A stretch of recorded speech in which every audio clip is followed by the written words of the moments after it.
Hey, how's it going, everyone? My name is Austin. I work with Hillcore Roofing. I'm 21 years old. I've been doing this for 4 years. Last summer, I made $64,000 in 4 months. Today, we're gonna tag you guys along, show you how to handle some objections. One, what does a smoke screen look like? Some objectives, and finally, some concerns. And we might just even tag you along inside a house and show you how it's done.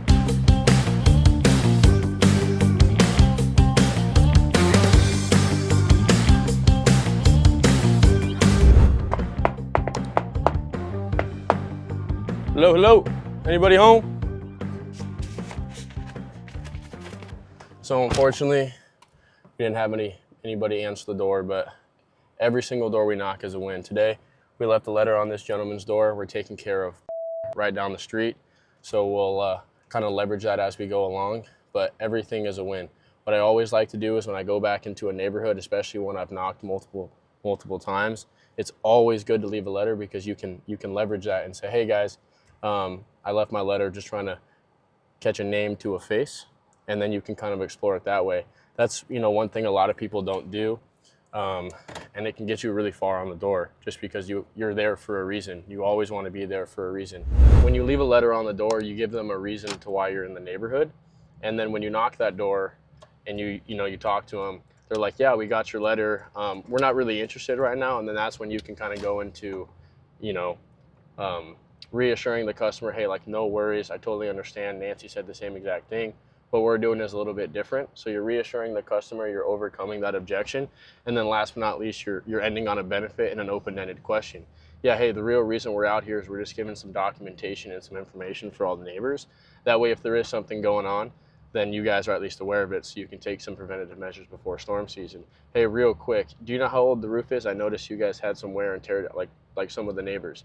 Then you get into it like that. So you basically, you find whatever their objection is, you reassure them, you overcome it, you end with a benefit, and then you keep going along. And eventually what's going to happen is that you're going to go through all their objections and you're going to get to their actual concern. And once you get to their concern, you just have to do a little soft touch. And then once you overcome it, then congratulations, you guys got the deal. Last week, Eli and I, we knocked the door. We actually caught the daughter home. So what we did is we gave all the daughter the necessary information to pass along to the homeowner of the house. Once we actually came by, we found that the homeowner was home. We talked a little bit about why we're in the community, how we bring value to all the neighbors, and basically just told them that, hey, what we're doing is just giving you guys some information so you know what options you have in the future. And that's huge because that opened the door to letting us do the inspection. And now we're actually booked an appointment for Monday. We're gonna sit down, we're gonna go over his policy. And it's super important, this is what I always say, is I say, we're gonna go over this and just see if it makes sense. That way you guys know what your options are. So essentially what we're gonna do is we're gonna hop over to house. We're gonna say hi to the wife, introduce ourselves, kind of let them know what we talked about last week. And then we're gonna sit down, go over their policy and basically explain to them how we can help them in the future and save them thousands of dollars of money when it comes to their roof.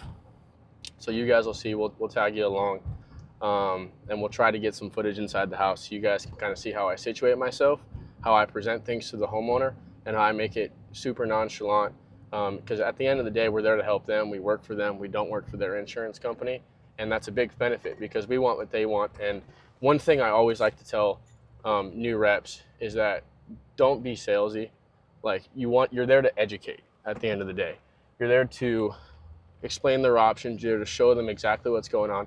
Because at the end of the day, insurance companies aren't going door to door and they're not saying, hey, you can get a brand new roof through your insurance, right? They don't say that because at the end of the day, they're profiting businesses and they need to make money too.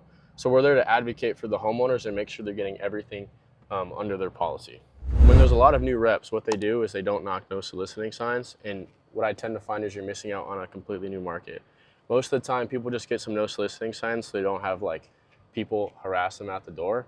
But the simple of the matter is you can get hundreds of deals. In fact, most of my deals come from no soliciting signs.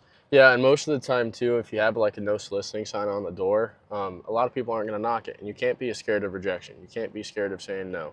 Most of the time when you have people that have a no soliciting sign, like I said, it's their home, it's their castle. They don't wanna be, they don't wanna have to come to the door and talk to people. But that shouldn't be a reason why you don't go up and knock it. I mean, like I said, I've had hundreds of deals where I knock a no soliciting sign and someone will let us get up onto the roof.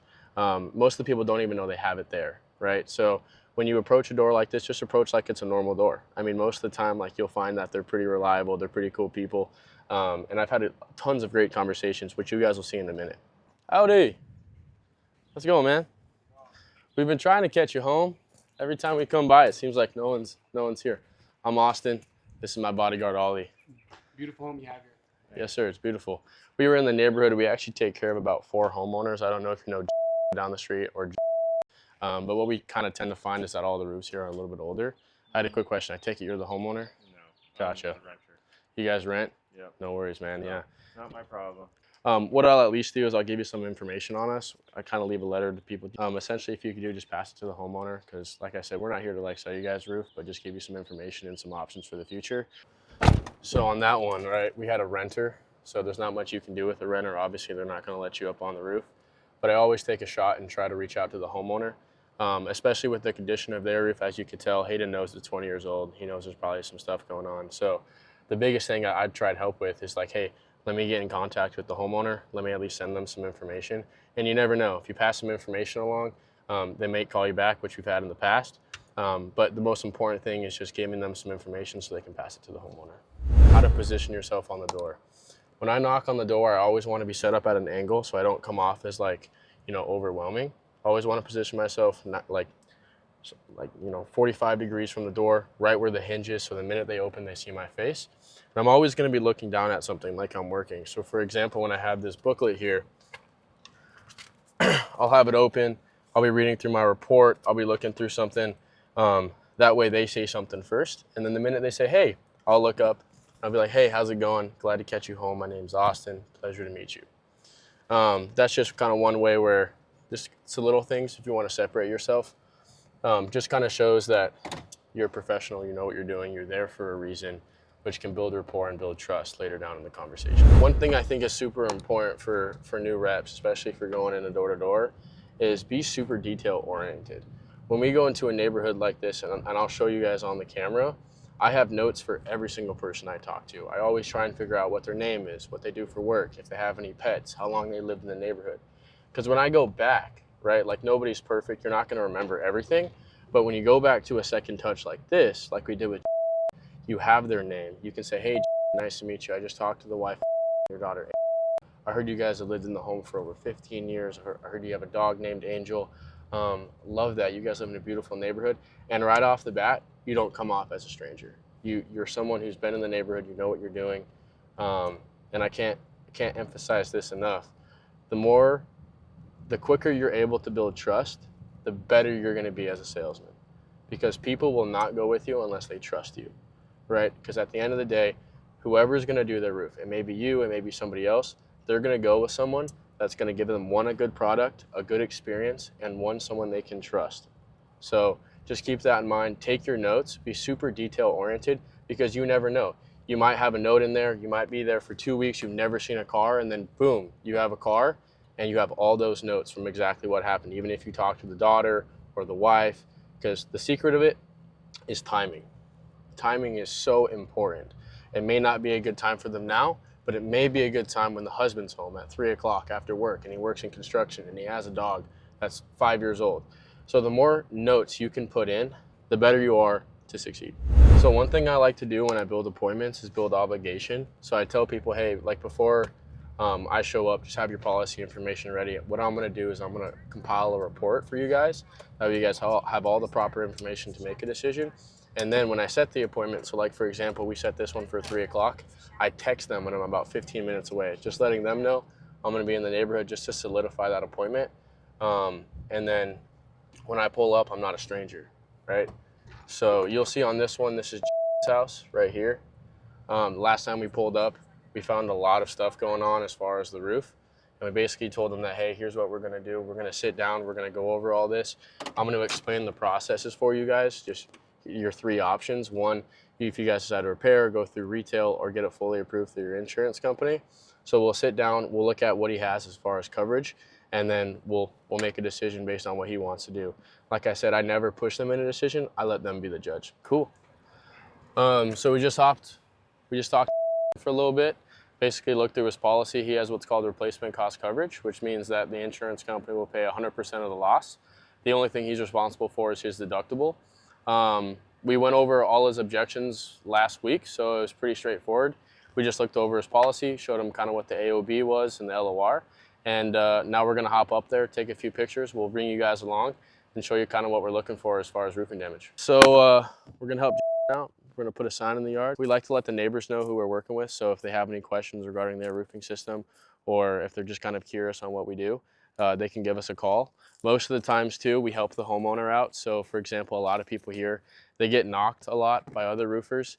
So we like to help them out, making sure that nobody else comes by the property so they have some peace of mind. For example too, the neighbor right here, she was kind of curious about what we offer. So we'll put the sign here. I'm gonna give Jason some of my cards. And what I find is that if you get a neighbor, you'll get a lot of publicity. And even with the neighbor right here, the odds that we help her out and we help her get a brand new roof, their deductible go up significantly. And then we'll pop up, show you guys kind of what we're looking for and how we get the neighbors involved when it comes to roofing. Solid. Now we'll hop up, show you guys kind of what we're looking for when it comes to going through this process, because we don't really recommend it to everybody. But when we hop up there, you'll see, one, we measure out the shingle and make sure it's discontinued. Two, we're gonna look and see if we can find some damage on a variety of slopes just to make sure we can get each slope approved. And I'll kind of go into the logistics of what I look for as a roofer. So we'll take you along. The first thing I look for when I go onto a roof is I identify the shingle, because that can help a lot if you guys were to go through the insurance company. One thing I do is I measure the shingle. Just by measuring the exposure alone, it tells me a lot about what this shingle is. From experience, this is what we call in the industry a true 5. So the shingle exposure on this is 5 inches exactly, which means that they don't make this shingle anywhere. You can't find it anywhere in the insurance company, nowhere in the United States, which helps a lot because when we look at storm damages like this is something I can't repair because I can't find the exact same shingle to replace it with. As far as what I look for on a roof, I want to look at all the angles of the slope. This is one of the most common things I find, where I find tabs that are flipped up. The adhesive underneath them just got exposed to some wind, which creased them, and that's considered wind damage under your policy. As we keep going onto the roof, you'll kind of see that a lot of the wind that we find is directional. So it'll come from the south and it'll damage one slope more than the others. So what we like to do is find multiple angles of a slope where we find stuff going on. So for example, right here, we have one shingle missing. On the right side here, we have some temporary repairs. And as you can kind of see here, this is why I tell people that these systems are not repairable, because right where this repair got in place, you can see that there's missing tabs here, there's some creasing, right? And you can kind of see how this slope was affected because, like I said, the system is unrepairable. Some of the technical things we like to look for as far as roofing is that if we have a creased shingle within 18 inches of a ridge, you can see right here, we'll be able to get the other slope involved as far as getting it fully replaced, mainly because I have to overlay underlayment on the other side. We'll get into that a little bit later, but for now you can kind of see the shape on this side of the roof and how wind is super directional. So if a roof matches, if it's discontinued, if I find that it's, we're not able to find this on any of the markets and they have a considerable amount of wind damage like we see, which is the most common things, such as flipped up shingles, then what we do is we give them our recommendations, and at the end of the day, they be the judge.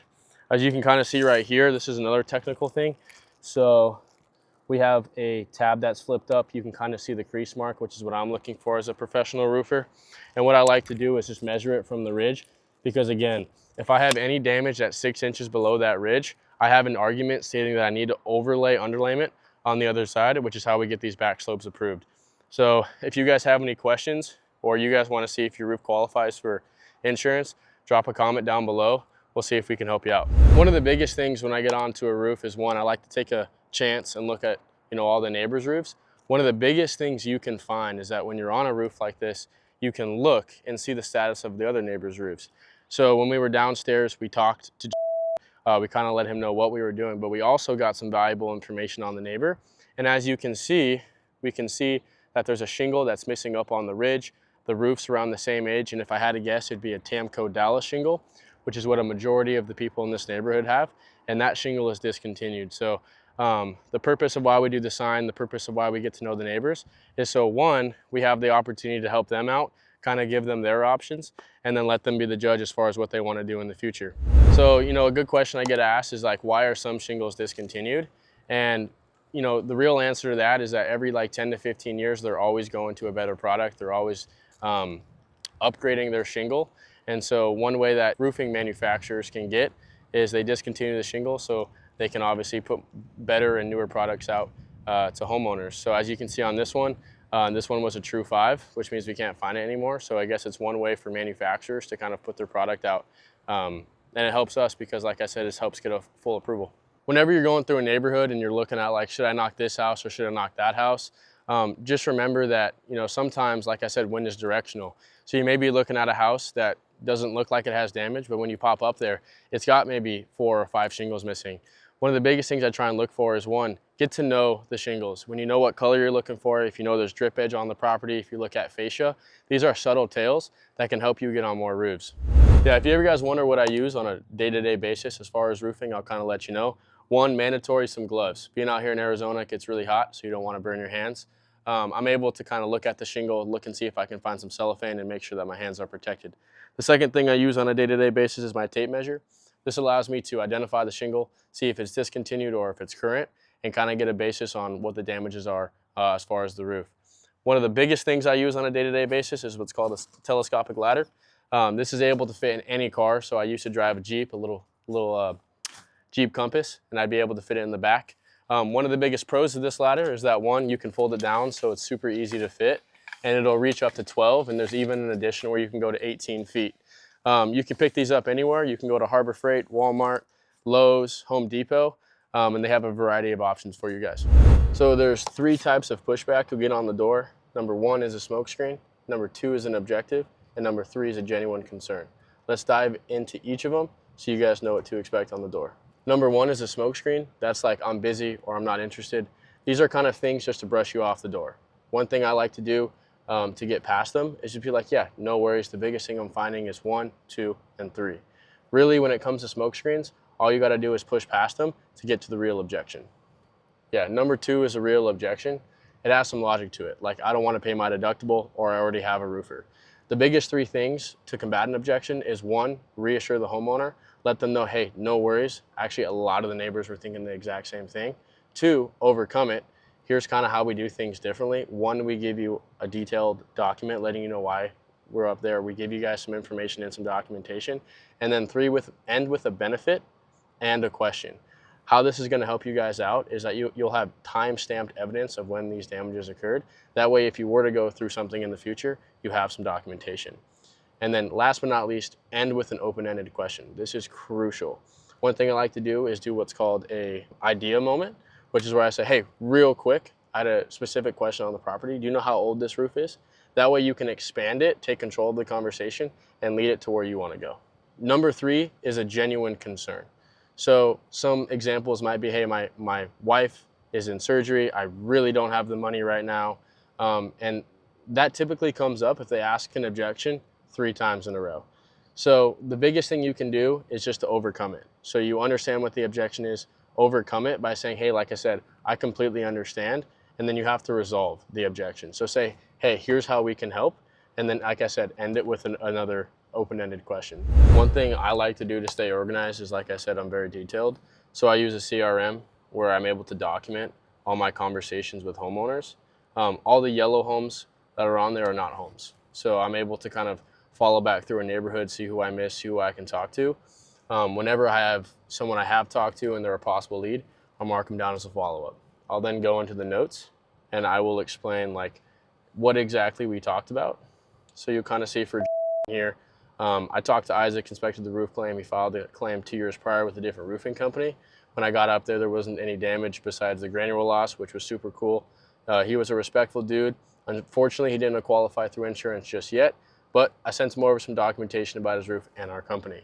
So these are just kind of the notes that I take so I don't go back and obviously say something wrong, but also it's, for me to make sure that I know exactly what steps to take in the future in order to help him out to the best of my ability. So these are just a few of the things that I do. And if you guys ever need help or you guys are ever wondering what systems we use, just comment down below and we'll be able to help you out. There's a few different types of things we do at Hillco. One, we obviously like to give people some documentation on their current roofing system. But if insurance isn't an option, what we like to do is give you guys a retail quote. For this specific customer, we were helping out the neighbor Clarissa's roof. Noticed he had a few things going on, so we popped up there, took a look, and we're gonna take some pictures, get a punch list for him, and hand him a retail quote and see if this is something he wants to pursue in the future. For all the new reps out there, one of the biggest things that can help you out is just being professional at the door. Some things that I do to stand out, and I've been doing this for 4 years, is one, always tuck your shirt in, look professional. If you look professional, then it kind of gives you some credibility on what you're doing. The second thing is like I mentioned earlier, how I present myself on the door. So I always present myself at an angle and I always have something in my hand, so that way the homeowner I'm talking to kind of has something to look at and take off their mind. The third thing is just smile, man. Have a good time, be happy. You know, a lot of the time new sales reps, they'll get out here and they'll be super salesy and they'll be like, hey, here's what we're doing. We're helping out Jane and John. But like, just have fun with it. You know, you're there to have a conversation. You're not there to sell, you're there to educate. So if you have that mindset, you'll be able to get more deals and obviously just have fun with the job. So like I said, when we tag along, I'm really big on second and third touches.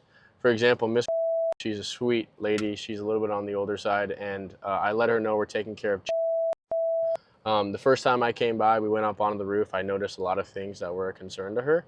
When we went down, it wasn't the right time, and I could kind of tell through her body language. Even though it was something that would help her out in general, I always try and like let them make that decision on their own. I even actually gave her some cookies just because of the fact that I didn't want her to feel overwhelmed and pressured. And so this would be the third time we're helping out Gloria, and we'll kind of tag you guys along. But kind of the game plan for this one is just kind of see where she's at, see how we can help.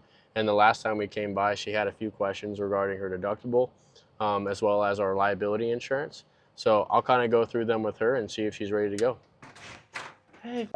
Hi, oh hi, how are you? I'm good. How are you doing? I'm hanging in How's there. the family doing? Hey, they hanging in there too. Yeah, are you feeling a little bit better? You get some sleep finally? Oh yeah. Oh yeah? Got some sleep. Do you mind if I come in real quick? No, I don't know about you real quick, but you can come in. Well, I appreciate it. How's everything doing? You seen your family? They're all doing good? Oh yeah. Yeah? Yeah, everybody seems to be doing okay. That's good. I just wanted to touch base with you because I was at house. He lives down the street. And I was rolling by and I noticed your car was home, and so I wanted to stop by and see how you were doing. Oh, okay. How are the other guys doing? Are they helping you out? I have some questions for you. Yeah, sure. Let's sit down and go over it. What kind of material do y'all use? So as far as the underlayment, we use it's called a synthetic underlayment. It's called Top Shield 30. So the material that we use as far as underlayment is an upgrade. The 20 years ago, what they used was called a felt. So what we use is 30 times stronger than that felt and actually lasts longer than the shingles themselves. And it's just there to be like a second layer of protection for you guys. This is kind of what we use. So you can kind of see Top Shield 30. What I'll do here is I will show you the product so you can kind of read it on your own. But as you can see, it's 20 times stronger than 30 felt, 8 times lighter, and it's tough, it's durable, and it's tear resistant. So this is the underlayment we put on all the roofs, and they're always an upgrade for you guys. As far as the shingles themselves, there's a couple different types. We talked to Ms. That was the 4th time I've come by her house, and I'll kind of explain the situation. She's currently working with somebody. She got denied with an Arizona home, and she hasn't seen any results in the past 3 weeks. So, and here's the importance of following up. The first time I came by, I got on her roof, and I set a time to come by at another time because she was busy. The second time I came through, I explained to her what we do differently as far as a public adjuster, and that opened up her doors to what we can and cannot get approved. The third time I came by, I left her a box of cookies with a simple note that said, I'm around the corner, literally whenever you want to get this done, just let me know, okay? Now, this is the 4th time I've come by her house. The cookies led me inside, let me talk to her. We sat down, explored her options. I took a look at the estimate, and I essentially told her exactly what her options are. What happened was that now we're going to come back on Thursday when we're taking care of Carmen. She's going to call her roofer, basically see exactly where they're at in the process. And if they're not doing anything, if there's been no progress whatsoever, then she's going to give us a shot. I mentioned the neighbors that we're working with. You can see our signs right here. And I told her that every time I come by, I'm remiss because I know we can take care of her and get her a brand new roof and get exactly what she's owed under her policy. What is super important, like I said earlier, is even though they don't sign up the first time, keep coming back, keep following up, because I guarantee you that the fourth time I swing by there, she's going to be ready to go. She's going to be able to say yes, and we're going to be able to get her out and get on her roof. I even primed her on her neighbor so that she knows that we're working with multiple neighbors in the neighborhood, and we can get exactly what she's owed under her policy. So we'll swing back by on Thursday, and we'll show you guys how it went down. The secret to it, too, is that you want to make sure that you answer objections before they arise. So, for example, with Miss, I knew she was with the roofer, and so I explained how we're different than other roofing companies, and why that's so important is because if I didn't, then I knew that objection would come up. And so by explaining how we work differently, I was able to kind of get around that objection. And every single time I stop by, I'm just chipping away. One of the objections she had today was that, I need to get a quote. I need to get a quote before I do anything. And I simply broke down her options. I said, Miss Gloria, I completely understand where you're coming from. A lot of the neighbors feel the same way. At the end of the day, what you're owed under your policy is a roof replacement. What I'm going to do that's a little bit different is, as a public adjuster, I'm going to do things like send an ITIL report, do a repairability test, look at the ROC codes in your community, and get what you're owed under your policy. That way, benefit, you don't have to pay $15,000 to get a brand new roof. Hey, and then I go right back with an open-ended question. Where is your current roofer at when it comes to getting this approved? Or when was the last time you communicated with them? Okay, she responded, it's been a couple weeks, I haven't heard anything, it's still denied. And that's a simple cue to me that her current roofer isn't doing enough to get the roof approved. And I can guarantee you that when she calls today, there won't be any progress. And that's what we do that's a little bit differently. And as a public adjuster, we handle everything for them so they don't have to lift a finger. And that's one of the biggest things, the biggest subtle details that helps people, because nobody wants to talk to their insurance company and take time out of their day and fight, because sometimes you can even say something that could hurt your current position. So like I said, as far as objections wise, what you want to do is you want to love the one you're with and also get through those objections before they arise. So this is one of our potential leads that we got from last week. We were helping these guys out. Hopped up on the roof, did a quick assessment, came down, noticed a couple things on roof, and when we went up there, we found some underlayment that was a little bit on the rough side. And typically, when it comes to these tile roofs, the underlayment actually goes first before the tile. So we just let them know that the underlayment typically gets compromised after 30 years and needs to be replaced. I've lived in this home for roughly 25 to 28 years. So when we popped up there, it wasn't a surprise that we found that the felt that they put on there was compromised. So what we're going to do is take a couple more pictures, send those pictures back to our office, have them create a retail quote, and then we'll sit down with later this week and talk numbers. I have my office working on that quote for you guys. I need a couple more pictures. So what we're going to do is just hop up for about 10 minutes, get some pictures, and then what I'm going to do is I'm going to have someone in our office reach out to you guys, and then they'll come out, sit down with you, and just kind of go over everything as far as the underlayment. Do you mind if we hop up there for about 10 minutes? Cool. How was the lake? Huh? How was the lake? Beautiful. Yeah, we ended up going tubing down the river. So we just spoke with he was a really cool guy. Like I said, we came by last week. One of the biggest things I like to say is, like, love the person you're with.